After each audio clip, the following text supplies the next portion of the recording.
전 세계 원유의 5분의 1이 흐르던 호르무즈 해협이 전쟁으로 멈춰섰습니다. 하루 80척이 오가던 물길에 지금은 단 2척만이 움직이고 있거든요. 기름값은 치솟아 29년 만에 석유 최고 가격제가 발동되었고 차량 오부제까지 거론되는 초유의 사태가 벌어졌습니다. 그런데 이 죽음의 바다를 유유히 통과하는 배들이 있습니다. 이란이 허가한 오성홍기를 단 중국 선박들이죠. 이란은 위안화로 결제한 원유만 통과시키겠다고 선언하며 달러 결제 선박은 아예 차단하고 있습니다. 52년간 이어진 달러 패권의 뿌리가 지금 흔들리고 있는 겁니다. 2026년 2월 28일 미국과 이스라엘의 공습이 이란을 강타한 직후였습니다. 이란 혁명 수비대는 즉각 호르무즈 해협 봉쇄를 공식 선언했고 해협을 지나는 선박을 향해 공격을 시작했거든요.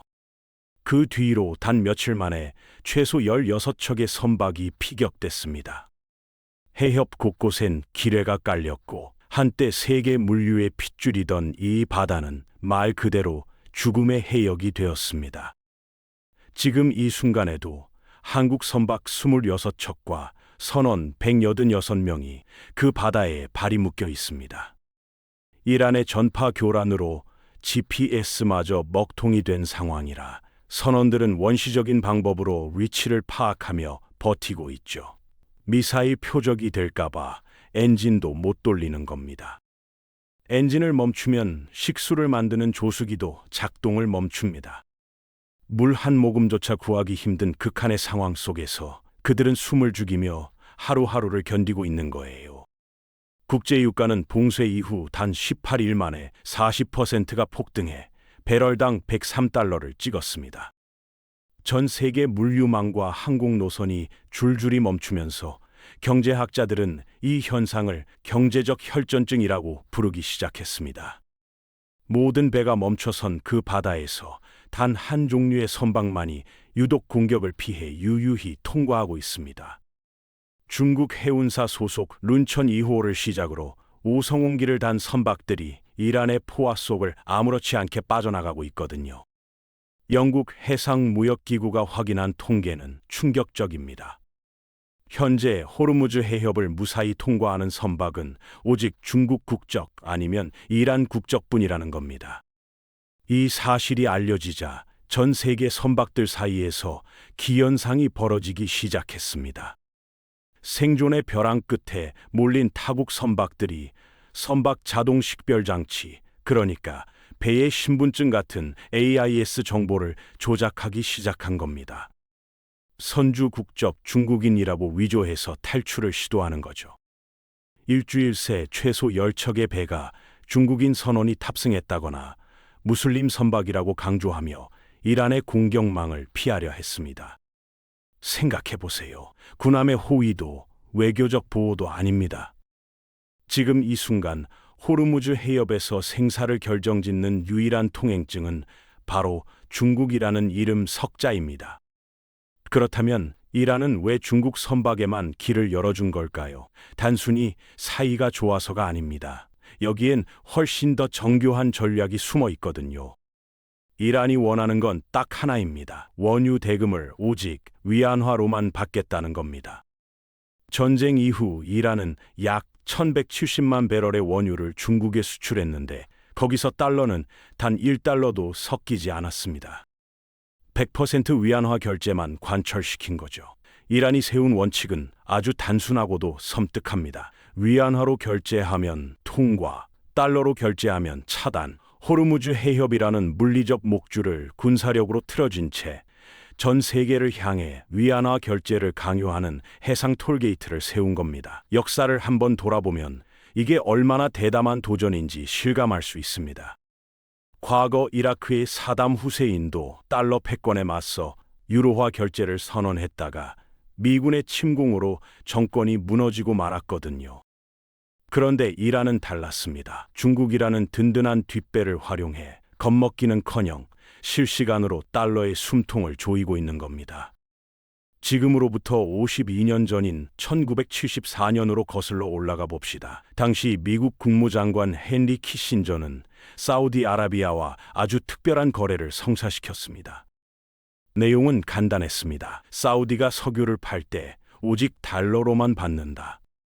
그 대신 미국은 사우디의 안보를 보장한다. 이것이 바로 페트로달러 협정의 핵심이었거든요. 이 합의 하나가 이후 반세기 동안 전 세계 금융 질서의 뼈대가 됩니다.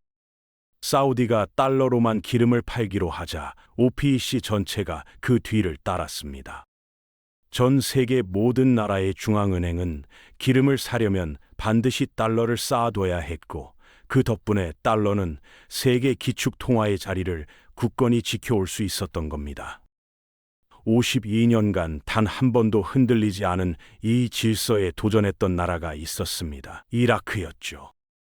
사담 후세인이 유로화 결제를 선언하자 미군이 쳐들어왔고, 그는 결국 처형대에 섰습니다. 그 장면은 전 세계를 향한 무언의 경고였습니다. 달러 질서에 손대면 이렇게 된다고요. 그런데 지금 이란은 그 경고를 정면으로 무시하고 있습니다. 겉으로 보면 중국은 지금 엄청난 기회를 손에 쥔 것처럼 보입니다. 호르무즈의 유일한 고객이 되어 위안화 패권을 강화할 절호의 찬스를 잡은 것 같거든요. 하지만 베이징 내부 사정은 전혀 다릅니다. 오히려 극심한 회의론과 두려움이 팽배해 있습니다. 왜냐고요? 이 황금 열쇠를 쓰는 순간 세 개의 자물쇠가 동시에 잠겨버리기 때문입니다. 우선 위안화 결제를 공식화하는 건 미국의 대이란 제재를 정면으로 위반하는 행위입니다. 그 즉시 미국의 초강경 금융 제재가 쏟아질 수 있거든요. 게다가 이란이 공급할 수 있는 물량은 중국 하루 소비량 수준에 불과합니다. 중국이 필요한 원유의 나머지 90% 이상은 여전히 사우디 등 다른 나라에서 옵니다. 그 공급망은 지금도 막혀 있는 거죠. 가장 치명적인 건 세 번째입니다. 이 통행권을 실제로 사용하는 순간 중국은 52년 달러 질서를 무너뜨린 주범으로 국제사회에 낙인 찍힙니다.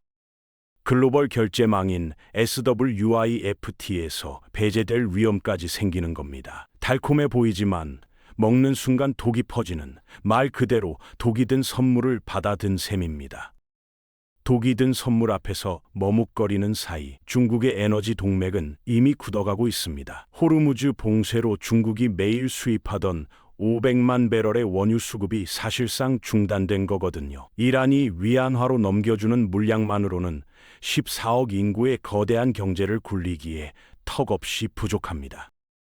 전략 비축률을 풀어도 석 달을 버티기가 힘든 상황이죠. 베이징은 러시아와 중앙아시아를 잇는 파이프라인 우회 수송을 검토하고 있습니다. 하지만 현실은 냉혹합니다. 파이프라인으로 옮길 수 있는 물량은 바닷길을 통한 대규모 물동량의 극히 일부에 불과하거든요. 봉쇄가 길어질수록 그 충격은 일상 깊숙이 파고듭니다.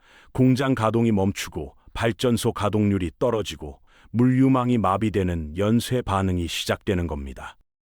중국 동부 제조업 벨트에서 일하는 수천만 명의 노동자들, 그들의 공장에 불이 꺼지기 시작하면 단순히 중국만의 문제가 아닙니다. 전 세계 공급망이 함께 흔들리거든요. 에너지 위기는 숫자가 아닙니다. 살아있는 경제의 심장이 박동을 멈춰가는 소리입니다. 공장이 멈추기 시작하면 그 다음은 물가입니다. 국제유가가 40% 폭등하면서 중국 내 운송비와 제조 원가가 동반 상승하고 있거든요. 트럭 한 대가 움직이는 데 드는 기름값, 공장 하나를 돌리는 데 드는 전기요금, 이 모든 것이 동시에 치솟으면 결국 그 비용은 소비자 물가에 고스란히 전가됩니다. 상하이에서 작은 식당을 운영하는 50대 장 사장님을 생각해 보세요. 식재료 운송비가 오르고 주방 연료비가 오르고 손님은 줄고 있습니다. 그런데 메뉴 가격은 마음대로 올리지도 못하는 상황이죠. 사실 중국은 그동안 소비 침체로 인한 디플레이션과 싸워왔습니다. 경기가 차가운데 이번엔 물가까지 치솟는 최악의 조합인 스태그플레이션이 문을 두드리고 있는 겁니다. 여기에 미국의 금융 제재 가능성이 커지면서 글로벌 자본이 위안화를 빠르게 이탈하고 있습니다. 위안화 결제 비중이 늘어났다고 자랑하는 사이 정작 위안화의 가치는 급락하고 있는 거죠. 대외적으로는 화폐가 불안정해지고 대내적으로는 물가가 치솟는 최악의 거시경제 환경이 중국을 사방에서 옥죄고 있습니다. 물가 폭등이 가계를 짓누르는 사이 중국 경제에 또 다른 뇌관이 터지기 시작했습니다. 바로 부동산입니다. 헝다와 비구이 위안 사태로 이미 붕괴 직전까지 몰렸던 중국 부동산 시장에 에너지 위기라는 추가 폭탄이 떨어진 겁니다. 지금 중국 부동산 시장이 안고 있는 부채 규모는 약 400조 원입니다. 그 무게를 간신히 버티던 건설사들 앞에 이제 원자재 가격 상승과 금리 부담 증가라는 이중고가 덮쳤거든요. 베이징 외곽의 미완성 아파트를 분양받아 입주를 기다리던 40대 최 씨 부부를 생각해 보세요. 건설사가 또 흔들린다는 뉴스를 접한 그날 밤, 그들이 느꼈을 공포가 어떤 것인지 짐작이 가시나요? 그 공포가 전국으로 퍼지면서 소비자들의 구매 심리는 더욱 얼어붙고 부동산 자산 가치는 하락 곡선을 그리기 시작합니다. 문제는 중국 가계 자산의 무려 70%가 부동산에 묶여 있다는 겁니다. 집값이 무너지면 가계가 무너지고, 가계가 무너지면 소비가 멈추고, 소비가 멈추면 지방 정부의 세수가 쪼그라들어 공공 인프라 투자까지 줄줄이 멈추게 됩니다. 에너지 위기가 금융 시스템 전체를 집어삼키는 시나리오가 현실이 되고 있습니다.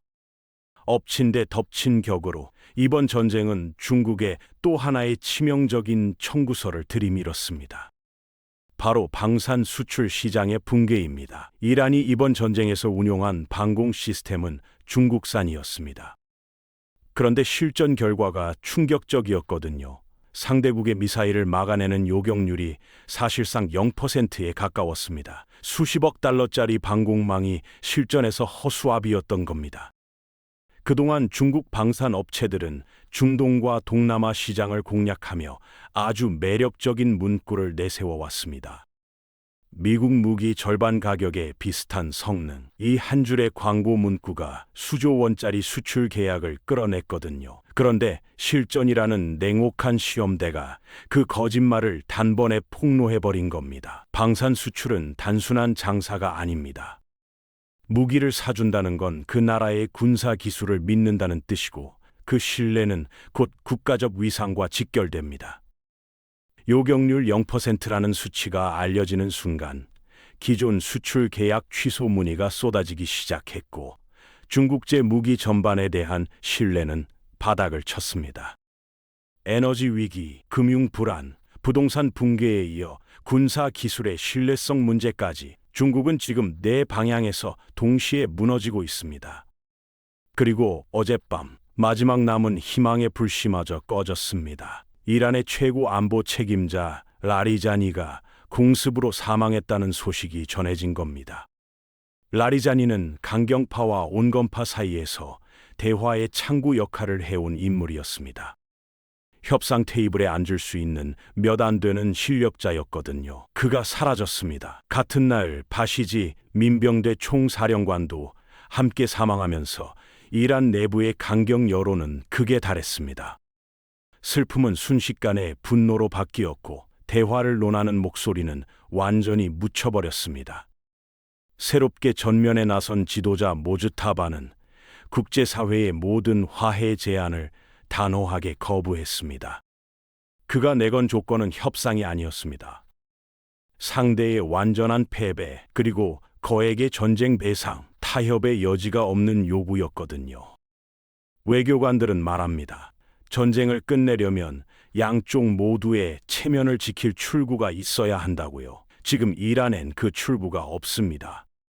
라리잔이라는 브레이크가 사라진 자리에 남은 건 가속 페달뿐입니다. 호르무즈 해협의 봉쇄는 장기화될 것이고 전 세계 경제는 예측 불가능한 혼돈 속으로 더 깊이 빠져들 겁니다. 결국 이 모든 이야기는 먼 나라의 전쟁 뉴스가 아닙니다. 주유소 기름값, 마트 물가, 내 월급의 실질 가치, 이 모든 것이 호르무즈 해협의 파도에 출렁이고 있거든요. 달러를 지키려는 미국, 위안화로 세상을 바꾸려는 이란, 그 사이에서 네 갈래로 균열이 가는 중국, 52년 달러 질서가 무너질지, 중국 경제가 먼저 쓰러질지, 지금 우리는 그 갈림길을 실시간으로 목격하고 있습니다. 급변하는 흐름을 외면하지 말고 지금 당장 내 자산과 일상을 점검해 보셔야 할 때입니다.